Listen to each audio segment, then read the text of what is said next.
Hi, and welcome back to Bounce Forward with me, Tiff Hall. I'd like to acknowledge the traditional custodians of the land on which I'm recording this podcast, the Wurundjeri people of the Kulin Nation. I pay my respects to elders past and present. Meg, Tiff, I'm hoping you can help me out. I've heard a lot about Epsom salt baths for recovery after working out, but I'm not sure if the benefits are actually true. What are some great ways to help my muscle soreness and recovery after working out? Epsom salt baths, yes. Well, what are they? It involves just soaking yourself in water mixed with magnesium sulfate. You can get Epsom salts at the supermarket or the chemist, and they're popular for many wellness benefits.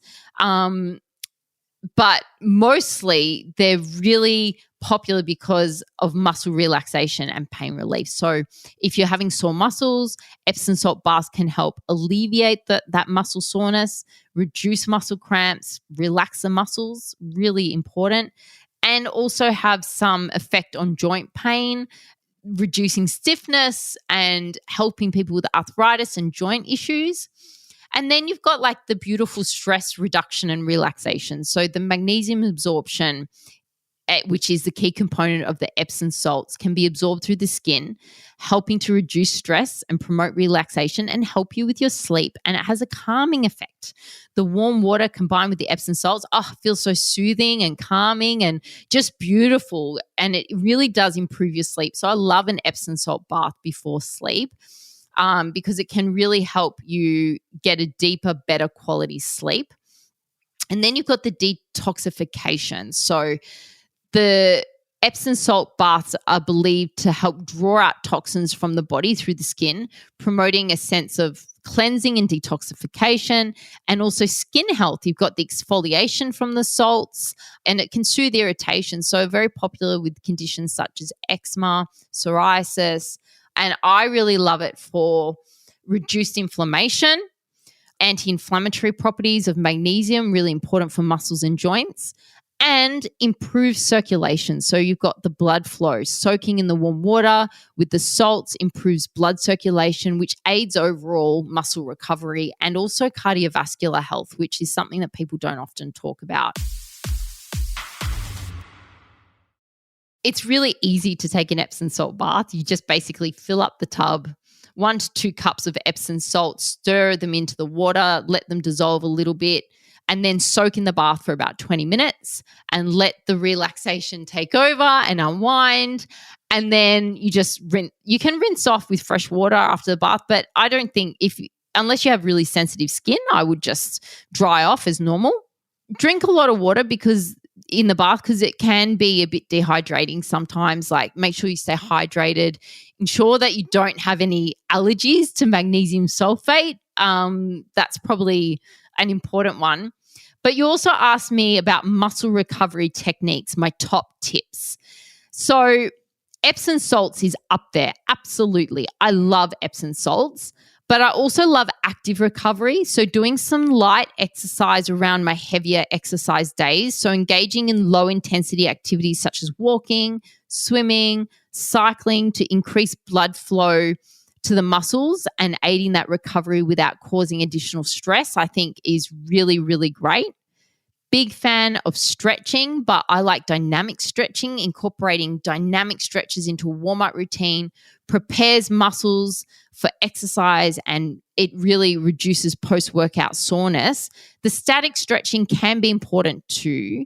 It helps improve flexibility, but I think getting your body warm for exercising, I always focus on dynamic stretching. Foam rolling and massage, I'm a big fan of this. Myofascial release. So foam rolling helps release muscle knots and improve circulation. Just grab a foam roller. They're not expensive and there's heaps of YouTube tutorials. I've got some on my Instagram on how to do foam rolling. And then I really love a regular massage, like some myotherapy, to get into those trigger points and release the muscles. And then something that people don't often talk about is proper nutrition and hydration. So getting your adequate protein for muscle repair and growth, having your carbohydrates and not cutting out carbs, and eating healthy fats helps to promote recovery. And your post-workout nutrition is really important. So it should be a meal or a snack containing protein and carbohydrates within 30 to 60 minutes after exercise to replenish the glycogen stores and promote that muscle repair. It's really, really important. And then, you've got your rehydration, which is really important, your electrolyte balance. Consider some electrolyte drinks if you don't already take electrolytes. It's really important. And then I talk about it a lot, but sleep is important. Getting good quality, consistent sleep and a good quality, consistent sleep schedule.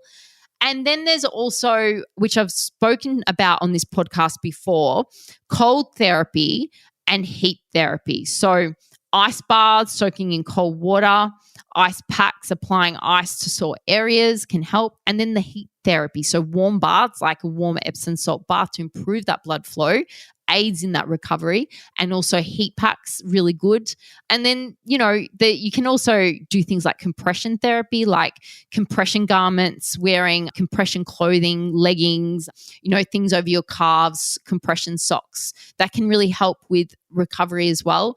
But the basics of it is really managing your rest and recovery days, making sure that you schedule in rest and active rest and recovery days around your training schedule so that you're not getting that really hardcore muscle soreness. So I'd say if you are experiencing really sore muscles and DOMs, you're not having enough adequate rest. So have a look at your training schedule and maybe tweak that.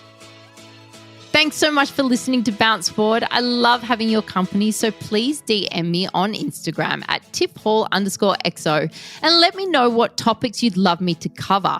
Don't forget to rate and review me on your podcast app. Speak soon. Happy days.